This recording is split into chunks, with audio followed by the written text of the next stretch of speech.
Patuloy ang partial operation ng Outpatient Hemodialysis Center ng National Kidney and Transplant Institute o NKTI ngayong araw.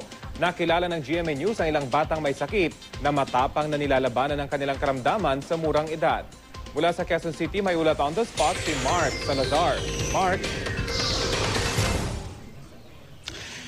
Rafi, partially open pa rin yung kanilang hemodialysis unit. Ibig sabihin ay kagaya ng kahapon ay 20 sa 31 dialysis machines pa lamang yung kanilang binubuksan.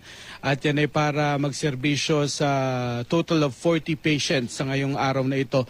Yung report nila kahapon sa 40 patient, 2 shifts na kanilang sinerbisyohan, wala naman daw na-report na chilling sa mga pasyente at nagpapatuloy naman ang first shift ngayon at so far so good at magpapatuloy itong partial opening ng kanilang operasyon hanggat hindi raw lumalabas yung resulta ng Food and Drugs Administration sa pagsiyasat doon sa 2 brands ng fluid agents na ginagamit sa kanilang dialysis machines at kung ito ay magiging positibong dahilan ng pangangatog o chills ng mga pasyente. Pero wala ako sa hemodialysis unit ng NKTI kung di ako ay nandito sa pediatric nephrology department at kasama ko, kagaya ng nabanggit mo Rafi, ay yung mga batang may sakit sa bato.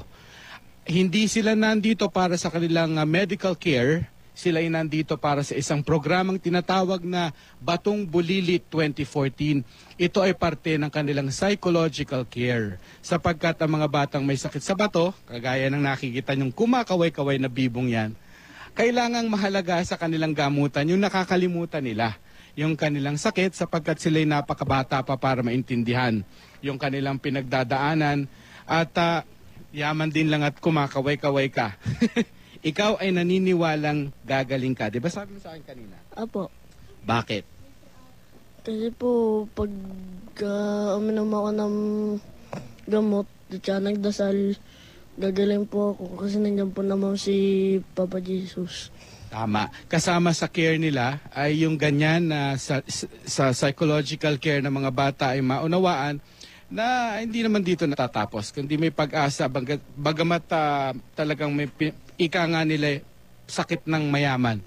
Itong sakit ng bato dahil napakagastos. Pero kung ito'y susundin naman, ang kanilang gamutan at hindi lang yung medical at psychological care ay susunod sa kanilang doktor at sa medication, ay may pag-asa pa naman na gumaling.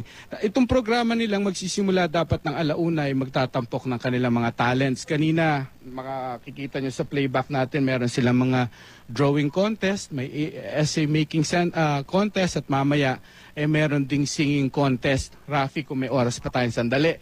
Sampulan nga tayo ni Ayel. Kanta ka nga Ayel kahit maiksi lang.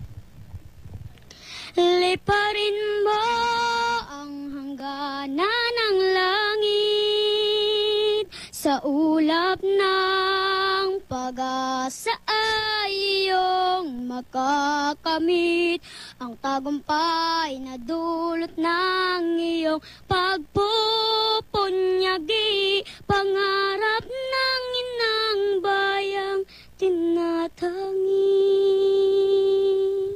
Thank you very much. Napaka-talented ni Ayel at hindi mo iisipin na may iniindang sakit si Ayel dahil dito sa araw na ito ang inilalabas natin ang kanilang talent at pag-asang may gamot sa sakit sa bato. Rafi? Kahanga-hanga Mark yung mga batang yan. Maraming salamat sa iyo, Mark Salazar.